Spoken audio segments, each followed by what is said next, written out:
BFM Business, Hebdocom. L'invité. Comme chaque semaine, j'ai le plaisir de retrouver Frédéric Roy, rédacteur en chef de CB News. Bonjour Frédéric. Bonjour Aurélie. Et nous accueillons sur ce plateau Frédéric Fougera. Bonjour. Bonjour Aurélie. Vous êtes directeur de la communication de Foncia Group et vous publiez « Un DIRCOM n'est pas un démocrate », c'est aux éditions Bréal. Est-ce que ça veut dire qu'un DIRCOM est un dictateur, Frédéric ? Eh bien pas du tout. Pas du tout. Mais à travers ce titre...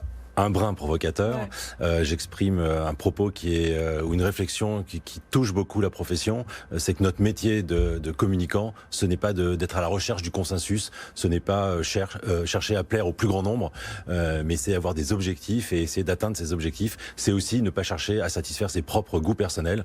Il faut mettre tout ce qui est les j'aime pas de côté. On est là pour répondre à des objectifs avec une stratégie, et donc on est là aussi pour décider et s'engager, pas pour plaire au plus grand nombre comme je le disais. Il y a une étude d'un cabinet une agence qui s'appelle Saper Veder, qui s'est penchée sur les DIRCOM et les réseaux sociaux. Alors, dans laquelle d'ailleurs vous êtes cité nommément. Il y a trois types de DIRCOM. Il y a les DIRCOM qui mettent en avant leur expertise de DIRCOM. Il y a ceux qui se mettent au service derrière l'expertise de leur marque. Et puis il y a ceux qui sont juste DIRCOM, quoi, pour faire court. Alors, en fait, cette étude, elle parle de l'impact des DIRCOM sur les réseaux sociaux, et notamment principalement sur Twitter. Et donc, effectivement, il y a plusieurs façons d'agir, il y a plusieurs façons de s'exposer ou de choisir de ne pas s'exposer. Ça peut être aussi lié à l'âge, à la seniorité, mais c'est aussi s'exposer, c'est une façon de communiquer. Et effectivement, c'est un engagement. Quand on dit il faut savoir s'engager, c'est une forme d'engagement. Et certains préfèrent rester à l'abri. Certains ont le devoir ou la nécessité, l'obligation de s'exposer. Donc tout dépend des circonstances. C'est souvent en communication de crise que ces questions se posent. Et puis après, soit on est quelqu'un d'un peu exposé ou pas. Ça peut être aussi un choix personnel pour rester tranquille à l'abri des regards ou alors choisir de se montrer. Mais justement, à l'ère du digital, tout est un peu communication aujourd'hui. Alors qu'est-ce qui fait la spécificité de votre métier par rapport à quelqu'un d'autre ? Et tout est communication, oui et non, parce que la communication, c'est l'interaction entre les personnes. Quand on exerce un métier de communication, là, il s'agit de professionnalisme. Il ne s'agit plus juste d'avoir un sens aigu qui permet de la communication, qui va permettre de bien savoir échanger, d'être capable de trouver les bons mots ou d'être un tribun, par exemple. C'est souvent ça qu'on met derrière le mot communicant. Quand il s'agit de mettre en place une stratégie de communication, quand il s'agit de gérer une crise, la communication aujourd'hui, elle fonctionne de plus en plus en mode crise. Là, il faut avoir un certain nombre de connaissances, d'expertise, d'expérience. On ne gère pas une crise du jour au lendemain comme ça. Donc, c'est ce qui fait que la communication, comme je le dis, est un métier. Et même si beaucoup de personnes peuvent avoir des compétences ou des facilités à communiquer, ça n'en fait pas pour autant des professionnels de la communication. Et pourquoi il y a de plus en plus de com de crise aujourd'hui ? Alors je pense que c'est lié certainement à l'immédiateté. L'immédiateté, nos journées sont rythmées au son des notifications des smartphones. Donc on fait plus d'erreurs de communication ? Alors, soit on fait plus d'erreurs de communication, surtout quand on n'est pas un professionnel, soit on en fait moins. En tout cas, l'entreprise a moins de risques de faire d'erreurs si elle travaille avec des professionnels, si elle a recruté des professionnels, et si la communication n'est pas considérée comme l'occupation que chacun peut faire ou le service dans lequel on va mettre les personnes dont on ne sait pas quoi faire ailleurs dans l'entreprise, mais quand on recrute vraiment des professionnels de la communication. À l'heure des réseaux sociaux, DIRCOM, c'est être pompier, c'est ça regarder les départs de feu à droite, à gauche et mettre de l'eau dès que ça commence à cramer. Alors, pompier, c'est effectivement une étape, mais DIRCOM, c'est aussi anticiper les crises, c'est préparer l'entreprise aux crises, préparer les dirigeants à la communication de crise. Mais les crises, on ne les maîtrise pas. Elles peuvent être liées à une erreur, mais elles peuvent être aussi liées à un accident, à des intempéries, à un événement politique. Donc il y a plein de raisons qui peuvent justifier la crise. Les crises, elles sont vraiment plurielles. Et effectivement, et DIRCOM, c'est à un stade de la crise, c'est aussi être pompier et venir intervenir pour essayer d'amoindrir une situation négative. Apporter de l'empathie, par exemple, vis-à-vis des victimes quand il y en a, savoir faire preuve de discernement pour gérer les priorités entre la situation parfois catastrophique, l'image de la marque, la situation interne à l'entreprise. Parfois, la crise, elle affecte aussi beaucoup l'interne. On a parfois tendance à l'oublier. Et ça peut aussi être les premiers relais, mais aussi les premières victimes. Donc le DIRCOM, il a aussi ce rôle fédérateur et cette vision 360 de la gestion de la crise sur la partie communication.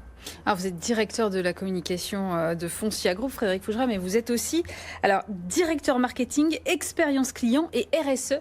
Est-ce que ça veut dire que le métier de DIRCOM aujourd'hui n'est plus un métier à part entière et qu'il est en train de gagner d'autres sphères? Non, je pense pas. La communication, c'est vraiment un métier à part entière, mais dans l'entreprise, il y a besoin de beaucoup de synergie entre différentes fonctions, et il n'y a pas d'aberration de créer des synergies entre le marketing et la communication. L'expérience client, qui fait partie aussi du marketing, est très directement liée aussi à la communication. On communique avec le client, et puis la RSE, c'est une fonction qui est légitime dans plusieurs périmètres au sein de l'entreprise. Alors elle est aussi légitime aux proches de la communication, si on n'en fait pas seulement un outil de communication, mais si on la considère et on la traite comme un sujet à part entière.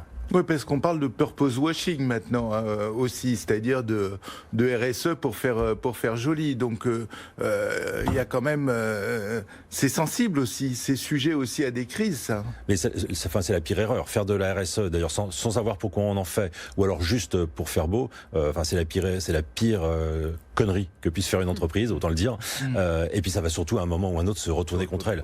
Donc vos parties prenantes ne sont pas stupides, et en matière de RSE, elles sont très sensibles. Donc mieux vaut les considérer et mieux vaut traiter ce sujet à part entière. Comme je disais, c'est pas du tout illégitime qu'il soit au niveau de la communication, parce qu'il faut aussi savoir communiquer sur ce qui est fait en RSE, mais il faut pas en faire un seul objet de communication. Alors, en tout cas, ça me paraît une très grosse erreur. À chaque fois qu'on aborde ce sujet sur le plateau avec Frédéric, le slogan qui revient, c'est en termes de RSE, c'est agir d'abord, communiquer après. Je pense que c'est une bonne façon de faire. En tout cas, c'est la mienne, c'est celle de Philippe Salle, le président de Foncia. C'est ne pas communiquer sur les intentions, mais avoir une réflexion, mener des actions, et ensuite seulement communiquer sur les actions qui ont pu être menées. Et vous, justement, vous parlez de Philippe Salle, vous lui êtes fidèle, vous l'avez suivi d'une boîte à l'autre. Et en fait, la question, c'est quoi? Faut être fidèle à son président quand on est un DIRCOM, fidèle à la marque. Est-ce qu'il y a des moments où on se pose des questions de choix, quoi, de fidélité entre une marque et un président? C'est effectivement une question qui peut se poser. J'ai des collègues qui ont fait toute leur vie dans la même boîte en voyant défiler 5-6 présidents. Moi, c'est l'inverse. Toute ma partie privée, puisque j'étais issu du public au départ, ma partie privée, c'est 5 grands groupes avec le même président. Donc c'est un choix humain, mais c'est aussi un choix de loyauté et de fidélité. C'est un choix aussi de stratégie de travail. Quand on travaille extrêmement bien avec un président, pour lequel on a beaucoup de considération, ne comptez évidemment pas sur moi pour en dire du mal. Et de toute façon, ça serait aberrant avec mon parcours.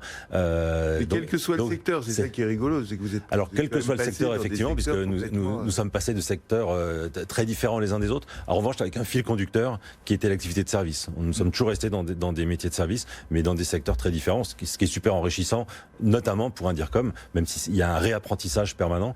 C'est assez passionnant de découvrir des nouveaux secteurs et puis finalement d'apporter des codes ou une vision très différente ou extérieure, souvent de milieux qui sont très établis. Donc du coup, on vient un petit peu bousculer les choses. Et en matière de com, c'est assez sympa. Dans votre livre, il est aussi beaucoup question de personal branding, d'influenceurs. Vous-même, on le disait tout à l'heure, vous êtes très actif sur les réseaux sociaux. Finalement, est-ce que c'est l'homme avant la marque ?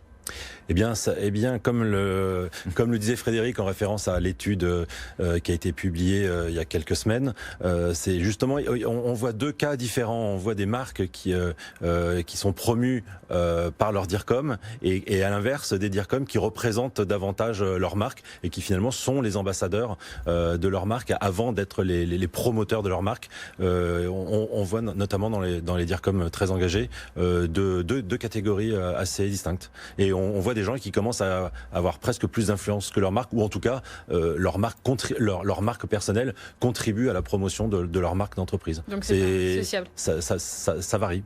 Merci beaucoup Frédéric Fougera. Je rappelle que votre livre s'appelle « Un DIRCOM n'est pas un démocrate » et que c'est aux éditions Bréal.